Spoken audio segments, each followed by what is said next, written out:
اعوذ باللہ من الشیطان الرجیم بسم اللہ الرحمن الرحیم۔ تمام سننے اور دیکھنے والوں کو السلام علیکم۔ آپ دیکھ رہے ہیں روحیل وائس چینل۔ پیارے دوستو، آج کی یہ ہماری معلوماتی ویڈیو حضرت موسیٰ علیہ السلام کے اس پتھر کے بارے میں ہے جس سے دو بڑے معجزات کا ظہور ہوا۔ وہ معجزات کیا تھے؟ تو چلیے مزید جاننے کے لیے اس ویڈیو کی جانب بڑھتے ہیں۔ یہ ایک ہاتھ لمبا، ایک ہاتھ چوڑا چوکور پتھر تھا جو ہمیشہ حضرت موسیٰ علیہ السلام کی جھولی میں رہتا تھا۔ اس مبارک پتھر کے ذریعے حضرت موسیٰ علیہ السلام کے دو معجزات کا ظہور ہوا جن کا تذکرہ قرآن مجید میں بھی ہوا ہے۔ پہلا معجزہ، اس پتھر کا پہلا کارنامہ جو در حقیقت حضرت موسیٰ علیہ السلام کا معجزہ تھا، وہ اس پتھر کی دانشمندانہ لمبی دوڑ ہے، اور یہی معجزہ اس پتھر کے ملنے کی تاریخ ہے۔ اس کا تفصیلی واقعہ یہ ہے کہ بنی اسرائیل کا عام دستور تھا کہ وہ بالکل ننگے بدن ہو کر مجمع عام میں غسل کیا کرتے تھے، مگر حضرت موسیٰ علیہ السلام کو اسی قوم کے ایک فرد تھے اور اسی ماحول میں پلے بڑے تھے، لیکن اللہ تعالیٰ نے ان کو نبوت اور رسالت کی عظمتوں سے سرفراز فرمایا ہوا تھا، اس لیے آپ کی عصمت نبوت بلا اس حیاسوز بغیرتی کو کب گوارا کر سکتی تھی۔ آپ بنی اسرائیل کی اس بے حیائی سے سخت نالا اور انتہائی بیزار تھے، اس لیے آپ ہمیشہ یا تو تنہائی میں یا کوئی کپڑا پہن کر غسل فرمایا کرتے تھے۔ بنی اسرائیل نے جب یہ دیکھا کہ آپ کبھی بھی ننگے ہو کر غسل نہیں فرماتے تو ظالموں نے آپ پر بہتان لگا دیا کہ آپ کے بدن کے اندرونی حصے میں یا تو برس کا سفید داغ ہے یا کوئی بہت بڑا عیب ہے جس کو چھپانے کے لیے آپ کبھی بھی برہنہ نہیں ہوتے، اور ظالموں نے اس تہمت کا اس قدر اعلان اور چرچا کیا کہ ہر کوچے اور بازار میں اس کا پروپیگنڈا پھیل گیا۔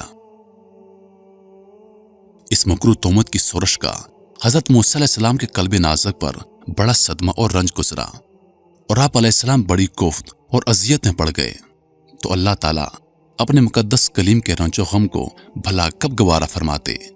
اور اپنے برگزیدہ رسول پر ایک عیب کی تہمت بھلا خالق عالم کو کب، کیوں کر اور کس طرح پسند ہو سکتی تھی؟ ارحم الراحمین نے آپ کی برات اور بے عیبی ظاہر کر دینے کا ایک ایسا ذریعہ فرما دیا کہ آپ دم زدن میں بن اسرائیل کے پروپیگنڈوں اور ان کے شکوک و شبہات کے بادل چھٹ گئے، اور آپ کی برات اور بے عیبی کا سورج آفتاب عالم تاب سے زیادہ روشن اور آشکارا ہو گیا۔ ہوا کچھ یوں کہ ایک دن آپ علیہ السلام پہاڑوں کے دامنوں میں چھپے ہوئے ایک چشمے میں غسل فرما رہے تھے،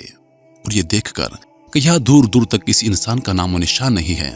آپ اپنے تمام کپڑوں کو ایک پتھر پر رکھ کر اور بالکل برہنہ بدن ہو کر غسل فرمانے لگے۔ غسل کے بعد جب آپ لباس پہننے کے لیے پتھر کے پاس پہنچے تو دیکھا کہ وہ پتھر آپ کے کپڑوں کو لیے ہوئے سرپٹ بھاگا چلا جا رہا ہے۔ یہ دیکھ کر حضرت موسیٰ علیہ السلام بھی اس پتھر کے پیچھے پیچھے دوڑنے لگے، صوبی حجر، صوبی حجر، یعنی یہ پتھر میرا کپڑا دے دے، یہ پتھر میرا کپڑا دے دے۔ مگر یہ پتھر برابر بھاگتا رہا، یہاں تک کہ شہر کی بڑی بڑی سڑکوں سے بھاگتا ہوا گلی کوچوں میں پہنچ گیا، اور آپ علیہ السلام بھی برہنہ بدن ہونے کی حالت میں برابر پتھر کو دوڑاتے چلے گئے۔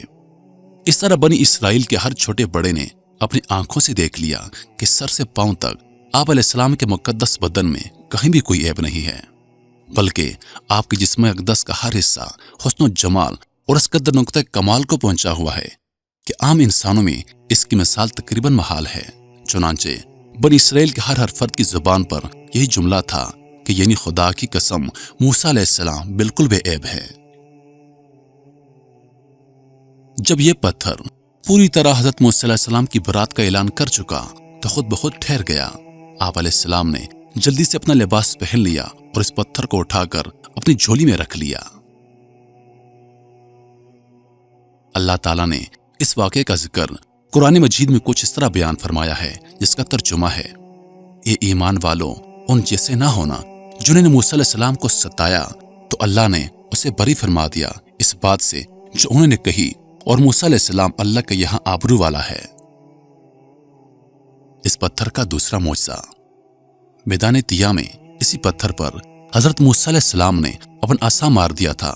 تو اس میں سے 12 چشمے جاری ہو گئے تھے جس کے پانی کو 40 برس تک بنی اسرائیل میدان طیہ میں استعمال کرتے رہے، جس کا پورا واقعہ